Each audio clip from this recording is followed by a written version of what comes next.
The year was 2387, and the galaxy was dying. Admiral Marcus Kane stood on the observation deck of Earth Station Alpha, watching the last Confederation transport ships prepare for departure. Through the thick glass, he could see the massive vessels hovering in space like silver mountains. Each ship carried thousands of aliens from dozens of different worlds. They were all leaving. Every single one of them. The Devourers had awakened 3 months ago. Ancient creatures from the center of the galaxy, older than most stars, hungrier than black holes. They ate everything in their path. Planets, stars, even the space between them. The scientists said they turned matter into dark energy, whatever that meant. All Marcus knew was that they were coming and nothing could stop them. The Alien Council had made their choice. Run or die. Simple as that. Marcus pressed his hand against the cold glass and watched another transport ship vanish into the swirling blue light of a wormhole gate. The Zephyrians were leaving now. He had worked with them for 15 years, fought alongside them in the border wars, shared drinks with their captains in stations across the outer rim. Now they were gone without even saying goodbye. Behind him, the elevator doors opened with a soft hiss. Sarah Chun walked onto the observation deck, her uniform crisped despite the long day of meetings. She was younger than Marcus, only 35, but she had the kind of steady eyes that made people trust her. Right now, those eyes looked tired. "The council meeting is over," she said, stopping beside him at the window. "They want our answer in 6 hours. 6 hours to decide the fate of humanity," Marcus said. He did not turn around. Another ship was leaving. The crystalline vessels of the architects this time, their surfaces catching starlight like frozen lightning. What did they offer us? Transport for 50 million humans. Technical specialists, scientists, engineers. The best and brightest, they called it. Sarah's voice was flat. They said we should be grateful. Most species only get 10% of their population evacuated. 50 million out of 12 billion. Marcus finally turned to face her. They want us to choose who lives and who dies. The selection process would be fair, they said, based on genetic diversity and skill sets. No politics, no favoritism. Sarah walked to the other side of the observation deck, where Earth hung in the darkness like a blue and white jewel. Ambassador Vexthal seemed to think he was being generous. Marcus laughed, but there was no humor in it. Generous, right. And what about the other 11,950,000,000 humans? What about the elderly, the children, the sick? The ones who aren't smart enough or useful enough to deserve a seat on their perfect ships? They didn't say. I don't think they care. The two humans stood in silence for a long moment, watching their home planet turn slowly in the void.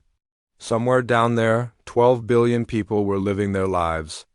Going to work, raising families, falling in love, dreaming of the future. Most of them did not even know about the Devourers yet. The council had decided to keep it quiet to prevent panic. There's something else, Sarah said. I talked to some of the other species privately, the ones that aren't on the main council.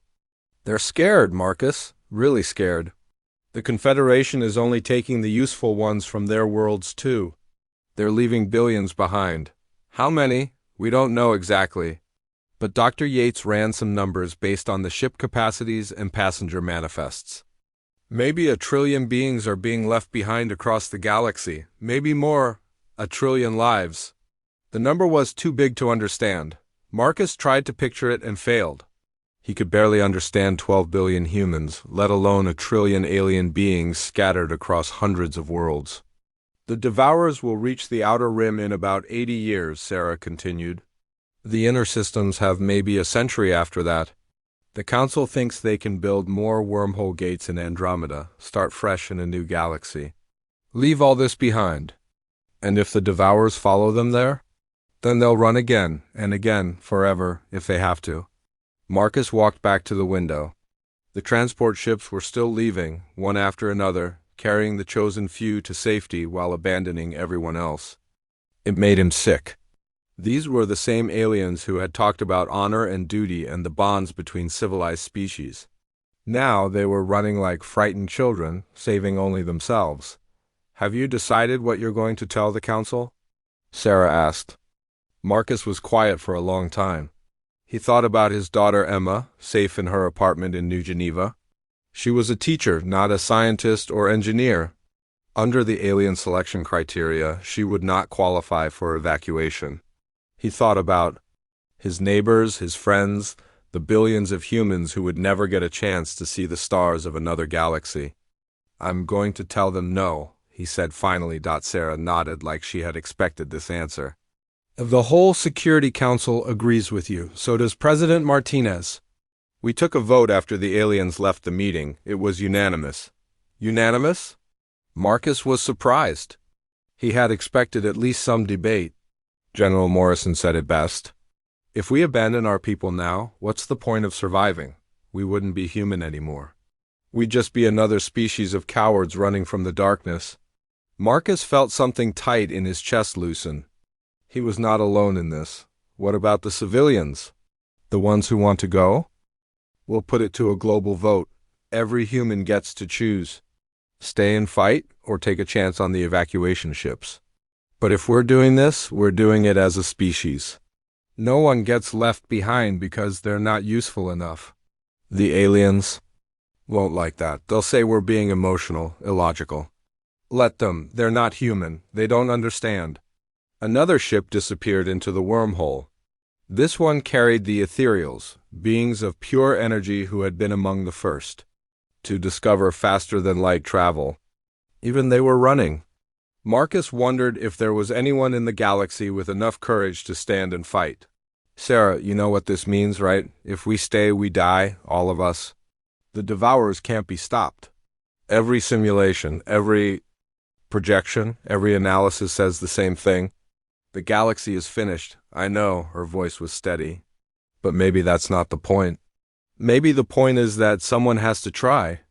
Someone has to say that the lives of the weak and the old and the ordinary matter just as much as the lives of the brilliant and the strong. Even if it's hopeless? Especially if it's hopeless, Marcus looked out at the stars. Somewhere among them the Devourers were feeding, growing stronger with every world they consumed. In 80 years they would reach Earth, maybe sooner. There was no way to stop them with conventional weapons. The greatest military minds in the galaxy had already tried and failed. But Sarah was right. Someone had to stand. Someone had to care about the ones being left behind. If humanity died, at least they would die as themselves. Not as refugees dependent on alien charity, but as protectors of their own. When do we make the announcement? He asked. Tomorrow morning? President. Martinez wants to address the planet personally. The aliens get their answer at the same time as everyone else. They'll think we're insane, probably. But we've never cared much what aliens think of us anyway. Marcus smiled for the first time that day. It was true. Humans had always been the odd ones out in the Confederation. Too emotional, too stubborn, too willing to fight for lost causes.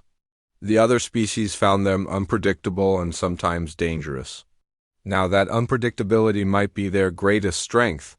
There's one more thing, Sarah said. Intelligence reports that not all the alien refugees are making it to the evacuation ships. Some species are only taking their best and leaving the rest. Others are abandoning entire colonies that are too far away or too difficult to reach. How many? We don't know yet. But there are probably millions of aliens scattered across the galaxy who are being left behind just like our people would be. Marcus felt something stir in his chest. Not hope exactly, but purpose. If we're staying, we should find them. Help them if we can. That's what I was thinking. We might not be able to stop the Devourers, but we can make sure that no one dies alone. The last of the major transport ships was preparing to leave. Marcus could see the Confederation flag. Painted on its hull, the symbol of unity between species that was about to become meaningless. Tomorrow, humanity would be alone in a dying galaxy. But they would not be helpless. Sarah, start putting together a list of every ship, every station, every piece of equipment the aliens are leaving behind. If we're going to do this, we'll need everything we can get? Already working on it. Dr. Patel thinks we can retrofit most of their technology for human use. It'll take time, but we might be able to build a real fleet. And the wormhole gates? The aliens are destroying them. As they leave? They don't want the Devourers to follow. But some of the smaller gates might survive. We could use them for travel within the galaxy, Marcus nodded. It was not much, but it was a start. Humanity had always been good at making something out of nothing. They had gone from wooden ships to starships in less than 1,000 years. Maybe they could find a way to fight cosmic horrors too. The last transport ship disappeared into the wormhole. The gate flickered and collapsed, leaving only empty space where it had been. The aliens were gone. The galaxy belonged to the Devourers now, and to the humans who refused to abandon it. Well, Marcus said, watching the stars. I guess we'd better get to work, Sarah smiled. Welcome to the end of the world, Admiral. Try to make it count. Tomorrow, humanity would begin the impossible task of protecting a galaxy that had already given up on itself. They would fail, probably, but they would fail as heroes, not as cowards. And maybe, just maybe, they would find a way to save some of the ones who had been left behind. After all, someone had to try. 3 years had passed since the Great Abandonment. Captain Sarah Chun stood on the bridge of the TRS Defiance, watching the ice-covered planet below through the main view screen. The world looked dead from space, just another frozen rock in a system that should have been empty. But the scanners told a different story. I'm reading life signs, reported Lieutenant Kim from the sensor station. Thousands of them, maybe more. They're deep underground. Sarah nodded. This was the 15th world they had checked in the past 6 months. The pattern was always the same. Worlds that the Confederation databases said were evacuated still had people living on them. People who had been forgotten or left behind or simply never told that evacuation was even happening. Any response to our signals? Sarah asked. Negative, Captain. But the power readings suggest they have working technology down there. They might just be afraid to answer. Sarah did not blame them. Unknown ships appearing in orbit usually meant trouble. She had learned that lesson the hard way during their first rescue mission, when a group of terrified Arcturian miners had tried to shoot down their shuttle thinking they were pirates. Take us into the atmosphere, Sarah ordered. Slow and steady. I want them to see that we're not here to hurt anyone. The Defiance descended through the planet's thin atmosphere. Ice crystals scraped against the hull like tiny claws. Through the swirling snow, Sarah could see the dark openings of cave systems carved into the mountainsides. Lights flickered in some of them. Someone was definitely alive down there? The ship? Settled onto a flat area near the largest cave opening. Sarah could see figures moving in the shadows just inside the cave mouth. They looked strange, even for aliens. Their bodies seemed to shimmer and change color as they moved. Crystalline beings, said Dr. Martinez, the ship's xenobiologist. He was studying the readings on his tablet with excitement. I've never seen anything like this. Their entire body structure appears to be silicon-based, but they're generating some kind of harmonic frequency. Are they dangerous? Sarah asked. I don't think so. The frequency seems to be how they communicate. It's almost like they're singing. To each other, Sarah made her decision. You're with me, Doctor. Kim, you have the bridge. If anything goes wrong, get the ship to safety. Don't try to rescue us. Yes, Captain? Sarah and Dr. Martinez put on their environmental suits and made their way to the shuttle bay. The Defiance carried 3 shuttles, all of them rebuilt from salvaged alien technology. Nothing matched, but everything worked. That had become humanity's motto over the past 3 years. Make it work, no matter what. The shuttle trip to the cave was short but bumpy. The wind on this world never stopped blowing, and the snow was so thick it was like flying through static. Sarah set the shuttle down just outside the cave opening and powered down the engines. The crystalline beings were waiting for them, up close. They were beautiful in a way that made Sarah's chest tight. Their bodies were made of what looked like living crystal, constantly shifting between different colors. Blue for curiosity, she realized, red for fear, yellow for excitement. They were talking to each other in musical tones that sounded like wind chimes in a gentle breeze. The largest of them stepped forward. It was nearly 8 feet tall, its crystal body reflecting the shuttle's lights in rainbow patterns. When it spoke, the words came out in perfect English, though the voice sounded like singing. "You are humans," it said. "We did not expect humans to come. We're here to help," Sarah said, keeping her hands visible and her voice calm. "We know the other species left. We stayed behind to find anyone who was abandoned." The crystal being's color shifted to deep purple. Sadness, Sarah guessed. "The collectors came 60 rotations ago. They said we were too slow to be useful." "They," said our kind, thinks too much and acts too little. "They took the young ones who could change shape quickly. They left the rest of us." Sarah felt anger building in her chest. The same story, over and over again. The strong taken, the weak abandoned. How many of you are there?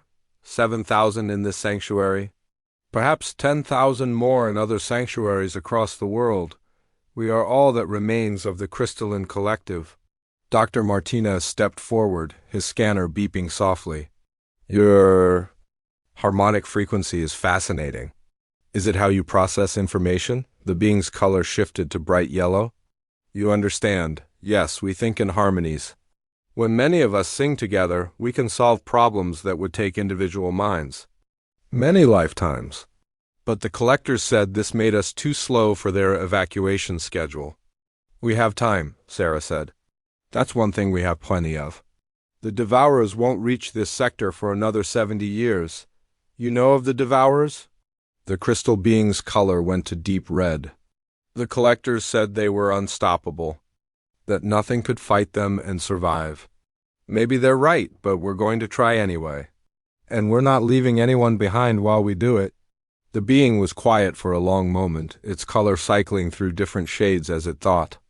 Other crystal beings had gathered around them, their combined harmonics creating a complex melody that seemed to speak of hope and fear and desperate longing. Finally, the large being spoke again.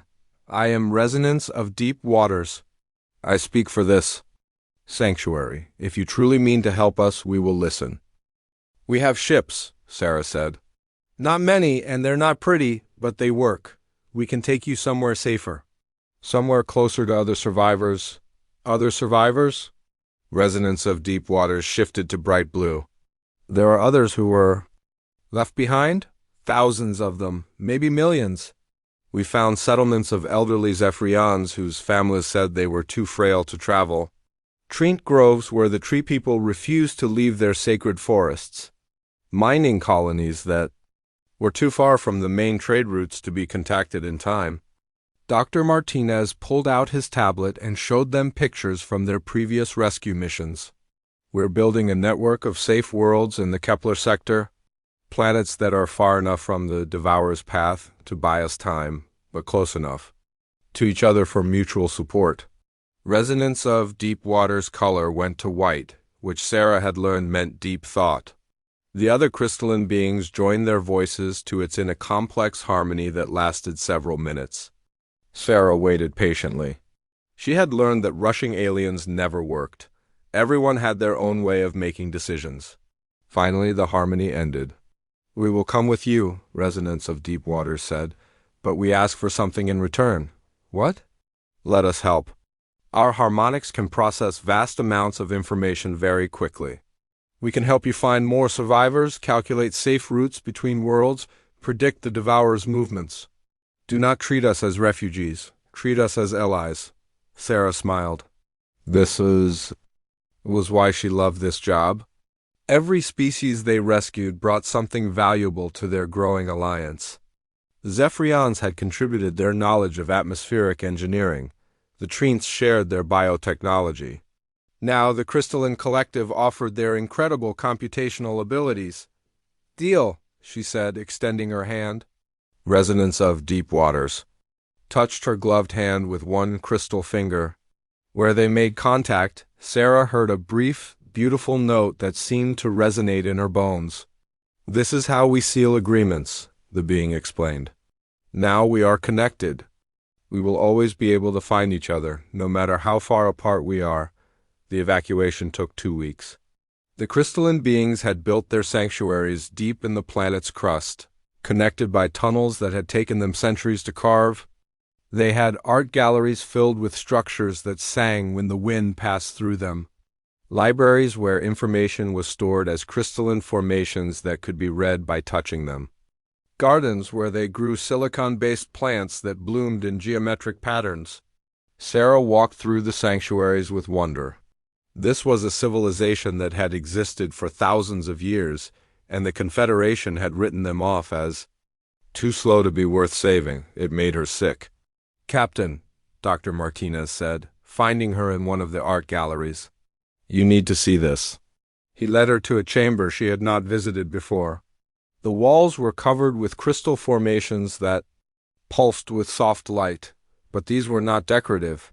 They were maps. "They've been tracking the Devourers for the past 3 years," Dr. Martinez explained. "Their harmonic network lets them sense disturbances in space-time from incredible distances. Captain, they know exactly where the Devourers are and where they're going." Sarah studied the crystal maps. Points of darkness moved slowly across the galaxy, consuming everything in their path. But the patterns were not random.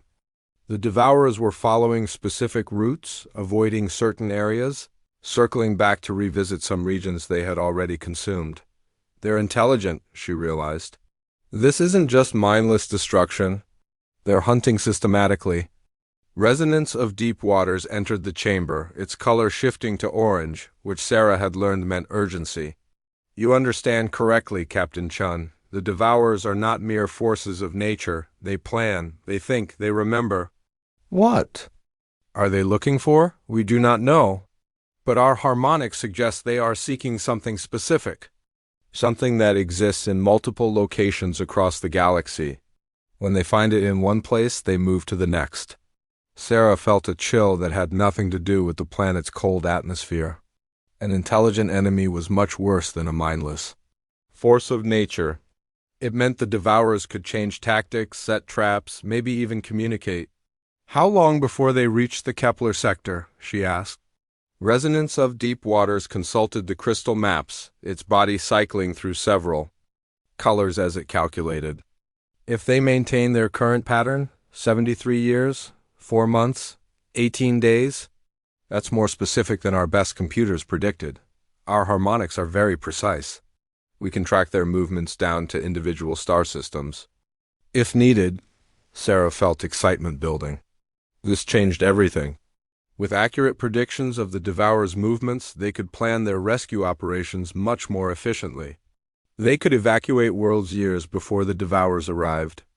Instead of racing against time, "Resonance of Deep Waters, how would you like to help coordinate all the rescue operations in this sector?" The being's color shifted to brilliant gold. Joy, Sarah had learned. "We would be honored, Captain Chun. Our people have spent too long hiding in caves, waiting for death. It is time to sing our songs for the living again." By the time the last shuttle lifted off from the ice world, Sarah had a new appreciation for what they were building. It was not just a collection of refugees. It was an alliance of the abandoned, each species contributing their unique strengths to a common cause. The Defiance jumped to hyperspace carrying 7,000 crystalline beings toward their new home in the Kepler sector, but more importantly, it carried hope. For the first time since the Great Abandonment, Sarah began to believe they might actually be able to save everyone who had been left behind. The Devourers were still coming, but now humanity and its allies would be ready for them. In the crystal maps stored in the ship's cargo bay, new harmonics were already forming. Plans within plans, songs of survival and defiance that would echo across the galaxy. The last of them still breathed, and they were learning to sing together. Dr. Marcus Webb stood in the ruins of the Confederation Research Station Omega, breathing recycled air through his environmental suit. The station had been abandoned for 5 years now, left to drift in empty space when the aliens fled to Andromeda. But the humans had found it, and what they discovered inside changed everything. "Are you seeing this?" Webb asked into his communicator, staring at the massive chamber in front of him. The walls were lined with containment units, each one marked with warning symbols in a dozen different alien languages. Red lights blinked ominously above each unit. "We're seeing it," came the voice of Admiral Kane from the exploration ship Prometheus. "What exactly are we looking at, Doctor?" Webb approached the nearest containment unit and read the label. Even with his translation software, the words made his blood run cold. Temporal disruption device. Classification. Forbiddance. Warning. Use may result in causality paradox and universal collapse. He moved to the next unit, reality anchor. Classification. Forbiddance. Warning. Improper activation may tear holes in space-time. And the next, Nova Bomb Mark 7. Classification. Forbiddance. Warning. Single device capable of destroying star systems. "My God," Webb whispered. "Admiral, they left everything. All their forbiddance weapons. All the technology they were too afraid to use. How much are we talking about, Doctor?" Webb walked through the chamber, counting the containment units. There were hundreds of them, maybe thousands. Each one held a weapon or device that the Confederation had deemed too dangerous for normal use. Things that could destroy planets, bend time, or tear apart the fabric of reality itself. "Enough to fight a war against gods," Webb said quietly. The exploration of Research Station Omega took 3 weeks. Webb worked alongside teams of human scientists and their alien allies. Resonance of deep waters proved especially helpful, its harmonic analysis capable of understanding alien technology in ways that human computers could not match. The station's archives told a disturbing story. For thousands of years, the Confederation had been collecting dangerous weapons and technologies from extinct civilizations, things too powerful or unpredictable to be used safely. They had stored them all here, in a secret facility far from inhabited worlds, hoping they would never be needed. "The Architect's Reality Warping Engine," Dr. Sarah Kim read from a data tablet, standing next to a device that looked like a giant metal flower. "According to these files, it can change the fundamental laws of physics in a localized area. The architects used it to build their impossible cities, structures that shouldn't be able to exist." "What happened to the architects?" asked Lieutenant Commander Torres, the expedition's military liaison, extinct for 10,000 years. "They tried to use this device to make their entire homeworld immune to the laws of thermodynamics. It worked for about 6 months, then reality snapped back. The whole planet just stopped existing," Webb shuddered. Every device in this station had a similar story. Weapons that had destroyed their creators. Technologies that had ended civilizations. The Confederation had collected them all, studied them, and then locked them away because they were too dangerous to use, but the Devourers were coming, and humanity was desperate enough to try anything. "Dr. Webb," came a new voice over the communicator. "Dr. Elena Vasquez." The expedition's an archaeologist, sounded excited. "You need to come to Archive Section 7 immediately." Webb found Vasquez in a chamber filled with crystalline data storage units. Each crystal was the size of a person and glowed with soft internal light. Resonance of deep waters was there too, its body cycling through rapid color changes as it interfaced with the crystals. "What did you find?" Webb asked. "The personal research? Notes of High Archivist Zexthal," Vasquez said. He was the Confederation's leading expert on the Devourers. "Dr. Webb, they've encountered them before. Not this group, but others like them. This isn't the first time the galaxy has faced this threat." Webb felt his heart racing. "What do the records say?" Resonance of deep waters spoke, its voice creating harmonics that translated complex information directly into Webb's mind. "The Devourers are ancient beyond measure. They have consumed 17 galaxies over cosmic ages. Always the same pattern. They awaken, they feed, they move on. But twice in the past, they were stopped. How? The first time, a machine civilization called the Eternal Builders created weapons that could damage the Devourers directly. They fought a war that lasted 10,000 years and ended in mutual destruction. The second time, a species called The Weavers discovered how to exist in multiple dimensions simultaneously. They fought the Devourers on planes of reality that normal matter cannot touch. Webb studied the crystal data storage units. Each one contained petabytes of information about previous galactic civilizations, their weapons, their tactics, their ultimate fates. Do we have the technology to build what the Builders built? Some of it, Vasquez said. The Builders' dimensional cannon is in Storage Bay 12.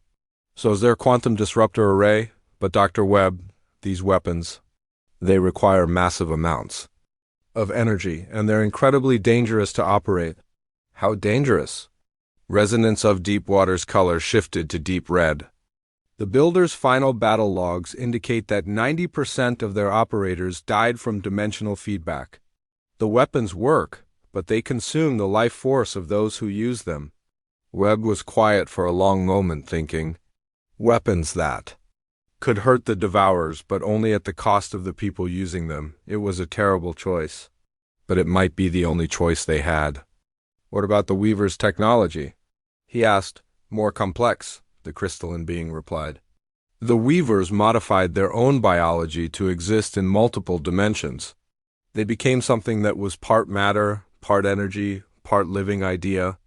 The process was irreversible. But they could fight the Devourers?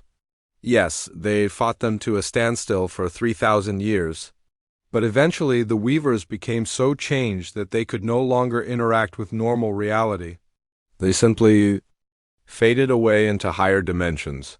Webb walked between the crystal storage units, his mind racing.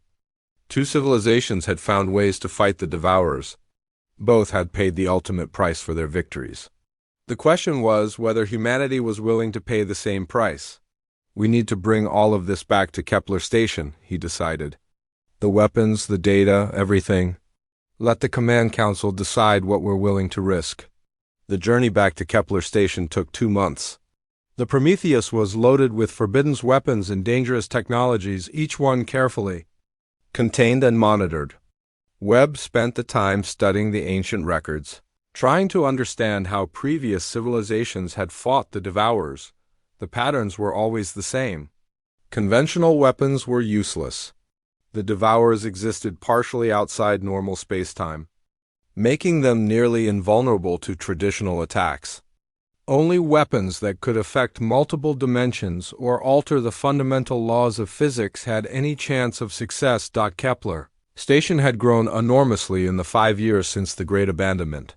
What had started as a small research outpost was now a massive complex housing over 2 million refugees from dozens of species. The station's central hub was a marvel of cooperative engineering, with human technology integrated seamlessly with alien systems. Admiral Kane met Webb at the docking bay. The admiral looked older than his years, worn down by the responsibility of leading humanity's desperate mission. But his eyes were still sharp, still determined. What did you find, Marcus? Kane asked as they walked through the station's corridors. Hope, Webb said, in horror. We can fight them, but the cost will be everything we are. The Command Council meeting was held in the station's main conference room. Representatives from every rescued species were present. Humans, crystallines, Zephyrians, Trents, and dozens of others. Webb presented his findings to the assembled group, explaining the weapons they had found and the price that using them would require. The Builders' weapons can damage the Devourers, he concluded, but they will kill most of the people who operate them. The Weavers' biological modifications can allow us to fight in multiple dimensions, but the process is irreversible. We would become something that is no longer fully human. Elder Windwhisper, representing the Trent refugees, spoke first. Its voice was like rustling leaves. Our people have always believed that sacrifice for the greater good is the highest honor. If these weapons can save the galaxy, then perhaps the price is worth paying. Commander Zex Alpha of the Zephyrian refugees disagreed. We fled our homeworld to preserve our species. What is the point of victory if we destroy ourselves achieving it? The debate continued for hours. Some species were willing to risk everything for a chance at victory. Others argued for finding safer alternatives, even if it meant accepting defeat. The humans were divided among themselves, with some supporting each position. Finally, Admiral Kane stood up. The room fell silent. "We didn't stay in this galaxy to play it safe," he said. "We stayed because someone had to care about the people who were left behind. If we can save them by using these weapons, then we use them, but we do it smart. We study them, we test them, we find ways to minimize the risks." "And if we can't minimize the risks?" asked Dr. Patel, the expedition's chief engineer. "Then we accept them," Kane said quietly, "because the alternative is letting everyone die without even trying to fight." Webb felt a chill run down his spine. He had expected this decision, but hearing it spoken aloud made it real. Humanity was going to use weapons that could destroy them. They were going to modify themselves in ways that might make them no longer human, all for a chance to save a galaxy that had already given up on itself. "I'll begin assembling research teams immediately," Webb said. "We'll need volunteers for testing. People who understand that they probably won't survive the process. You'll have them," Kane replied. Humans have never lacked for volunteers when the cause was just. Over the following months, Kepler Station transformed into a weapons research facility unlike anything the galaxy had ever seen. Human scientists worked alongside alien experts, trying to understand technologies that had destroyed civilizations. Volunteers underwent dangerous procedures to test biological modifications. Engineers built weapons that required the life force of their operators to function. The first successful test of a builder's weapon came 6 months later. Lieutenant Sarah Morrison, a volunteer from the Terran Defense Corps, operated a miniature dimensional cannon against a captured asteroid. The weapon worked perfectly, tearing the asteroid apart at the quantum level. But Morrison collapsed immediately afterward, her life force drained by the weapon's dimensional feedback. She lived, but barely. The medical team estimated that operating the weapon at full power would kill its user within minutes. "It's not sustainable," Dr. Kim reported to the Command Council. "We can hurt the Devourers, but we can't win a prolonged war with weapons that kill our own people." "Then we don't fight a prolonged war," Admiral Kane replied. "We fight one decisive battle. Hit them with everything we have, all at once, and hope it's enough." Webb knew the Admiral was right. They could not win a war of attrition against the Devourers. Their only chance was a single, massive strike that would either destroy the ancient entities or drive them away from the galaxy. The preparations would take years. Training operators, building weapons, modifying volunteers with Weaver biotechnology. It would be the most dangerous project in galactic history. But it was their only hope. As Webb looked out at the stars from Kepler Station's observation deck, he wondered if they were making the right choice.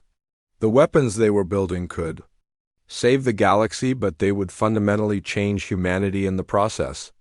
By the time they faced the Devourers, they might no longer be the species that had chosen to stay behind and protect the abandoned, but perhaps that was acceptable.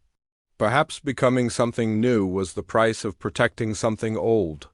The last of them still breathed, and as long as they drew breath, they would fight for those who could not fight for themselves, even if it meant losing themselves in the process. Admiral Sarah Chun floated in the modified command chair of the battleship Defiance, her body no longer entirely human. The Weaver biotechnology had changed her over the past 2 years, allowing her to exist in multiple dimensions at once. She could see normal space with her eyes, but also perceive the twisted geometries where the Devourers truly lived. It was beautiful and terrifying at the same time. "All ships report ready, Admiral," came the voice of Captain Torres through the neural link. The entire fleet was connected now, minds joined through a combination of crystalline harmonics and human technology. 200 ships crewed by beings who had volunteered to become something new. "Devourer contact in 30 minutes, reported the sensor operator. Lieutenant Kim had undergone the same modifications as Sarah. Her consciousness spread across 17 different dimensional planes. "They're moving through the Veil Nebula exactly as predicted." Sarah felt the presence of her fleet around her. Humans who had been modified with alien biotechnology. Crystalline beings who had learned to sing in harmonics that could tear space-time. Zephyrian pilots whose atmospheric flight skills translated perfectly to navigating dimensional storms. Trained engineers whose living ships could repair themselves faster than they could be damaged. They called themselves the Last Fleet, and they were about to do something that had never been attempted before. They were going to fight the Devourers. In their own realm. Remember, Sarah broadcast to all ships, we're not trying to destroy them completely. We just need to hurt them enough to make them reconsider their path through our galaxy. The weapons will work, but they'll burn out quickly. We get one chance at this. The modifications to her body let Sarah sense the approaching Devourers long before conventional sensors could detect them. They moved through space like living shadows, consuming the quantum foam that held reality together. But they were not just mindless destroyers. She could feel their intelligence, ancient and vast and completely alien. Contact, Kim announced.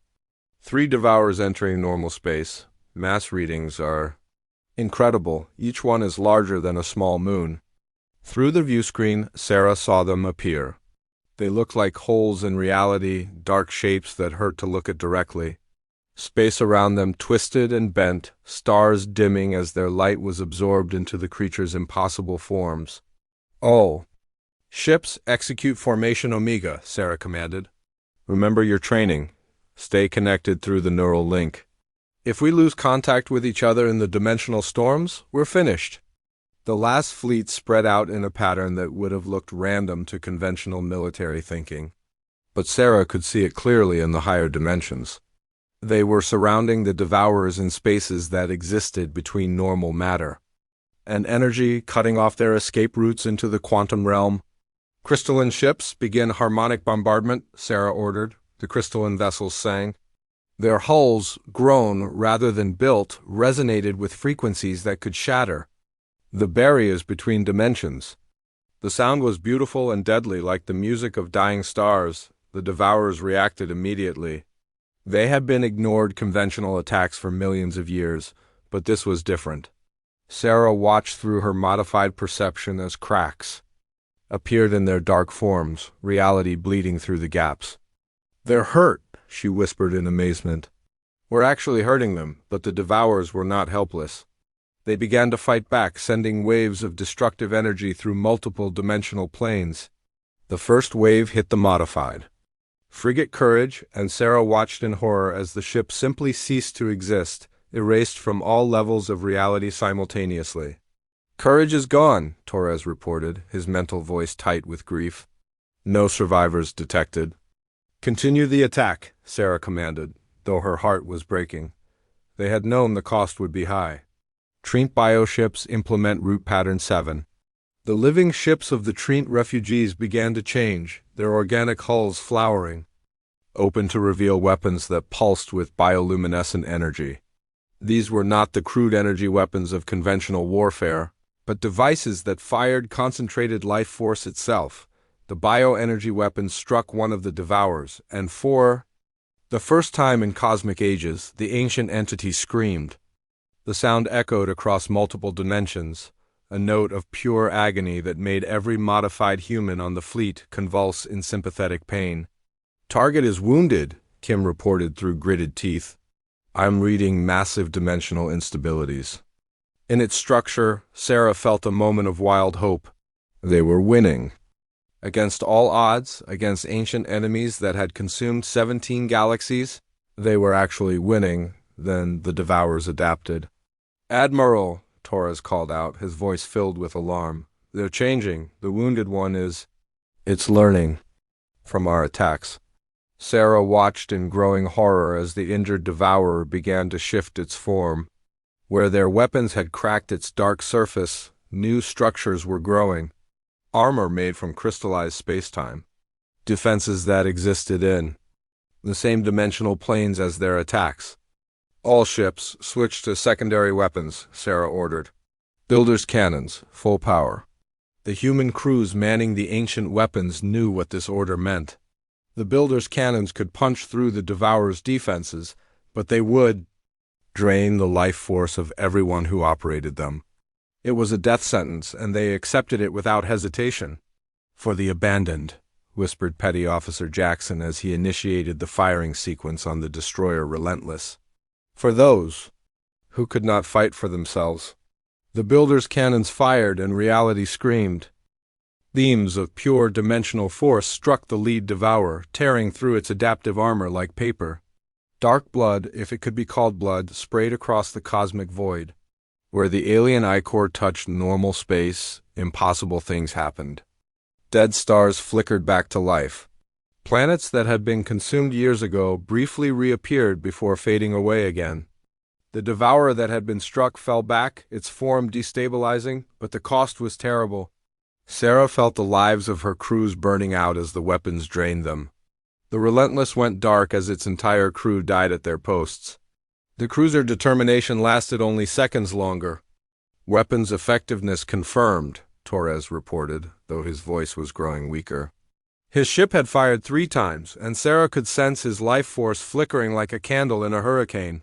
But we're losing ships faster than we can hurt them. Sarah made a decision that would haunt her for the rest of her existence. All remaining ships, concentrate fire on the wounded devourer. Ignore the other 2. We need to show them they can be killed. The last fleet poured everything they had into the injured devourer. Crystalline harmonics shattered its defenses. Bioenergy weapons ate away at its structure. Builder's cannons burned holes through its core. The ancient entity writhed and screamed, its form becoming more and more unstable. And then, for the first time in cosmic history, a devourer died. The explosion was beyond description. Dark energy sprayed across the battlefield, carrying with it the compressed matter of 1,000 consumed worlds. Where the energy touched the human ships, miraculous things occurred. Dead crew members briefly returned to life. Damaged vessels repaired themselves. For a moment, the laws of physics bent to accommodate hope itself. But the victory came at a terrible price. Of the 200 ships that had entered the battle, only 37 remained. Thousands of modified humans, crystalline beings, and alien refugees had given their lives to prove that the devourers could be killed. The 2 surviving devourers had stopped their advance. They floated in space, studying the remains of their fallen companion with what Sarah could only interpret as shock. For eons they had been unstoppable. Now they had learned fear. Sarah opened a communication channel, broadcasting on frequencies that the devourers could understand. Her modified consciousness reached across dimensional barriers to touch the alien intelligences. "We are the last fleet," she said, her words carrying the weight of absolute conviction. "We are the ones who stayed behind when all others fled. We are the guardians of the abandoned, the protectors of the weak, the voice of the voiceless. You have shown us that you can be killed.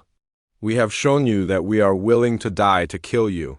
The devourer's response came as a wave of pure thought, ancient beyond measure and filled with something that might have been respect.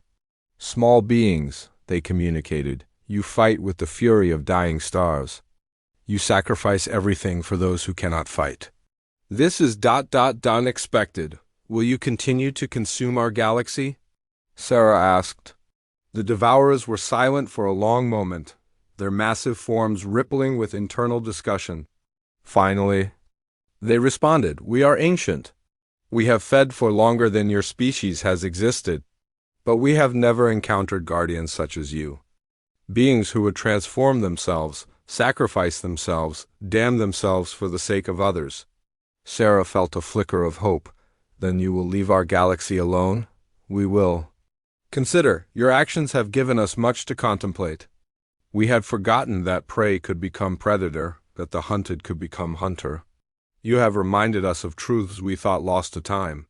"Consider quickly," Sarah said, though she could feel her own life force burning low from the dimensional modifications. "We have more fleets, more weapons, more volunteers willing to become what you just fought.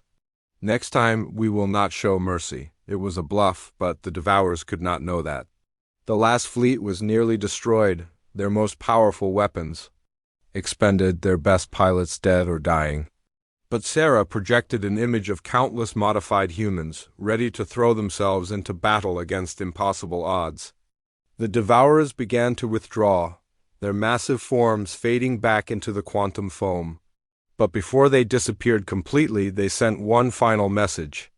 We go to consider your words, small guardians. But know this, we are not the only ancient hunger in the cosmos. Others will come, and they may not be as reasonable as we have chosen to be. Then they were gone, leaving only the wreckage of the battle and the 37 surviving ships of the last fleet.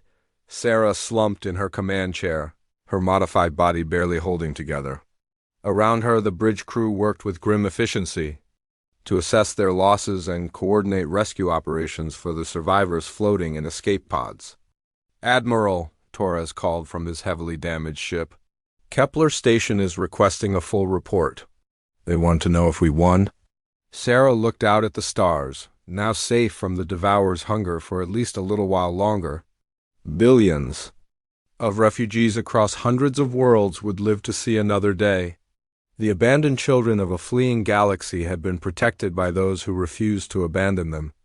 Tell them, Sarah said quietly, that the last of us still breathe, and as long as we breathe, we will stand guard. The Battle of the Shattered Veil was over, but Sarah knew it was only the beginning. The Devourers had been stopped, but not destroyed. And somewhere in the vast darkness between galaxies, other ancient hungers stirred. The last fleet would need to rebuild, to prepare for new threats, to continue their impossible mission of protecting the defenseless.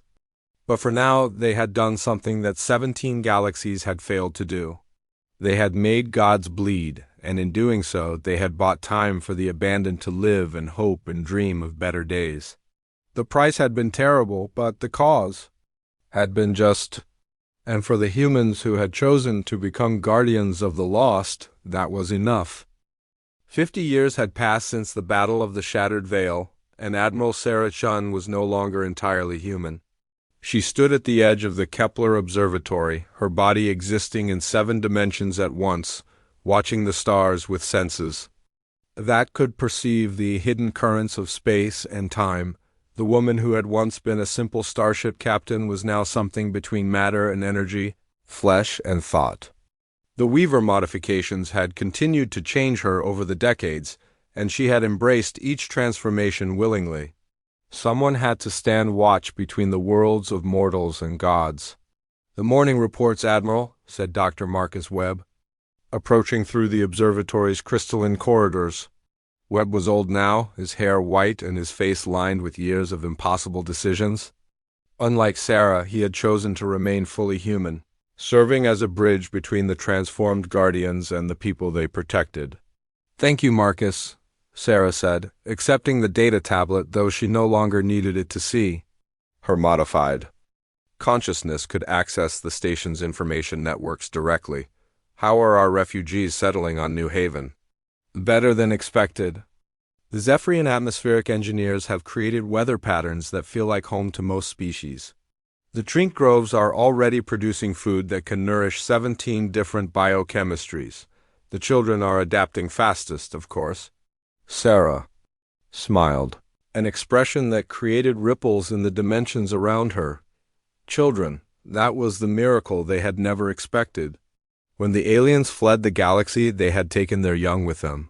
But the refugees that humanity had saved were building new families, new lives. Hybrid children were being born, part human, part crystalline, part trink, part Zephyrian. The galaxy was creating something entirely new.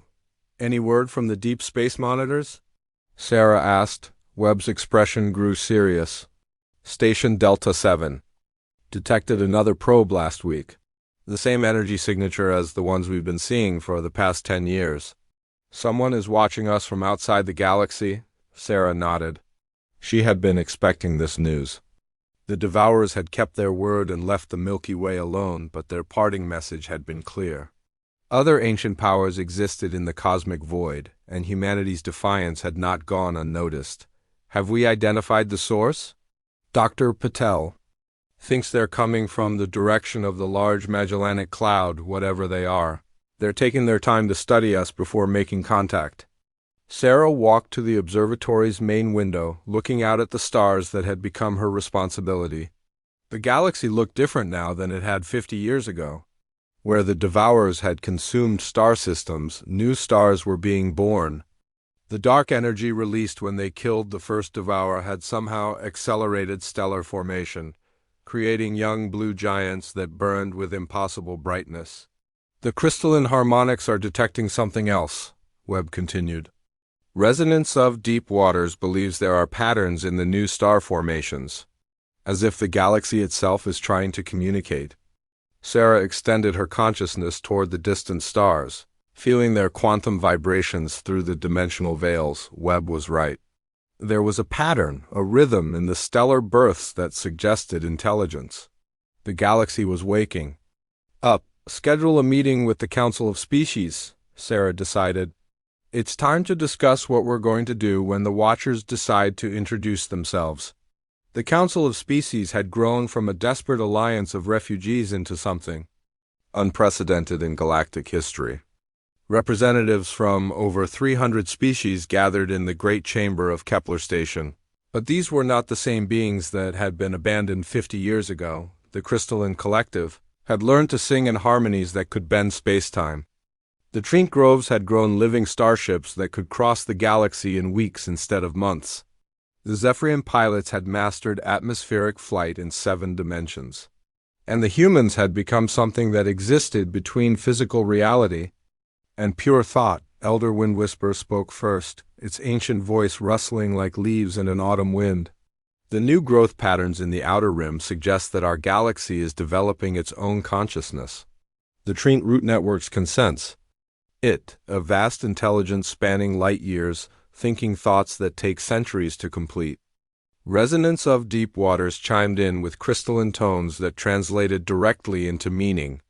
Our harmonic analyses confirm this assessment. The galaxy is not just alive, it is awake. And it is learning from us. From our cooperation, our willingness to sacrifice for others, our refusal to abandon the weak. Commander Zex Prime of the Zephyrian fleet added, Our long-range scouts report that the abandoned worlds are not dead. Life is returning to planets that were consumed by the Devourers. Not the same life that was there before, but something new. Something that combines the best aspects of all our species. Sarah listened to the reports with a mixture of wonder and concern. The galaxy was transforming, becoming something that had never existed before. But transformation was dangerous. Change meant uncertainty, and uncertainty meant new threats. What about the Watchers? Asked Dr. Webb, representing the unmodified humans who still live throughout the refugee settlements. Sarah projected her consciousness into the space between stars, sensing the distant observers who had been studying them for decades. There, still watching. But I think I understand what they're waiting for, which is to see what we become. The galaxy is changing because we changed it. Our alliance, our willingness to protect the abandoned, our refusal to flee in the face of impossible odds. It's created something new, something that's never existed before in the cosmos. The council chamber fell silent as the representatives contemplated this. They had all transformed over the decades, but they had not realized that their transformation was changing the galaxy itself. Then we must be ready, said Captain Torres, now commanding the rebuilt fleet that protected the refugee worlds. His own modifications allowed him to pilot ships that existed in multiple dimensions simultaneously. If these Watchers are waiting to see what we become, we need to make sure we become something worth their respect. Sarah nodded. The Watch. Stations report that the stellar patterns are accelerating. Whatever the galaxy is trying to tell us, it's getting more urgent. And the Watchers are moving closer. I estimate we have perhaps 5 years before first contact. Over the following years, the Alliance worked to prepare for whatever was coming. They built new ships using hybrid technologies that combined the best of all species. They trained new Guardians who could exist in multiple dimensions. They established communication networks that span the galaxy, connecting every refugee world in a web of mutual support, but most importantly, They continued to rescue the abandoned. Even 50 years after the Great Abandonment, they still found isolated colonies, forgotten outposts, species that had been overlooked in the mass evacuation. Each rescue mission brought new knowledge, new abilities, new perspectives to their growing alliance. Sarah often thought about the irony of it all. The aliens had fled to save their civilizations, but in doing so, they had abandoned the very qualities that made civilization worth saving: compassion for the weak, willingness to sacrifice for others, the belief that every life had value, regardless of its usefulness. Humanity and their allies had kept those values alive, and in doing so, they had created something greater than any single species could achieve alone. The first contact came on a Tuesday. Sarah was in the deep meditation chambers of Kepler Station. Her consciousness spread across 17 dimensions when she felt them arrive. Ships that existed in spaces between spaces, carrying beings of pure thought wrapped in crystallized time. "Admiral," came Dr. Webb's voice through the station's communication system. "We have visitors." Sarah opened her physical eyes and smiled. "I know, Marcus. I can see them. They're beautiful." The visitors called themselves the Architects of Eternity, and they had been watching the cosmos for longer than galaxies had existed. They spoke in concepts that bypassed language entirely, projecting meaning directly into the minds of those they encountered. "We have observed your species for 50 rotations of your star," they communicated to the assembled council. "We have seen your transformation, your alliance with the abandoned, your willingness to become something new for the sake of others. What do you want with us?" Sarah asked, her modified consciousness interfacing directly with their thought patterns. "We are gardeners of consciousness," the architects replied. "We plant seeds of awareness in promising galaxies and tend them over cosmic ages. Your galaxy has grown in ways we did not expect. Your cooperation has created something unprecedented." "Which is?" "A civilization that grows stronger by caring for its weakest members. A society that improves itself by refusing to abandon anyone. You have turned the natural order on its head, and in doing so you have created a new form of existence." Sarah felt a deep satisfaction at their words. This was what humanity had chosen when they decided to stay behind.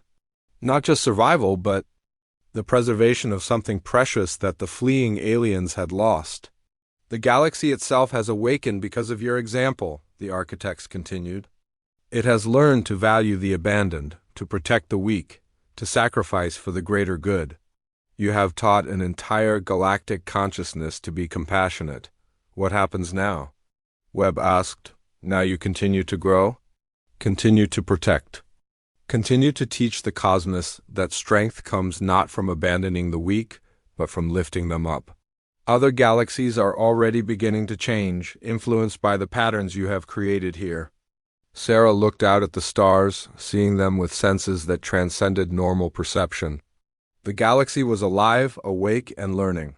And somewhere in distant Andromeda, the aliens who had fled were beginning to receive strange reports about their abandoned homeworld.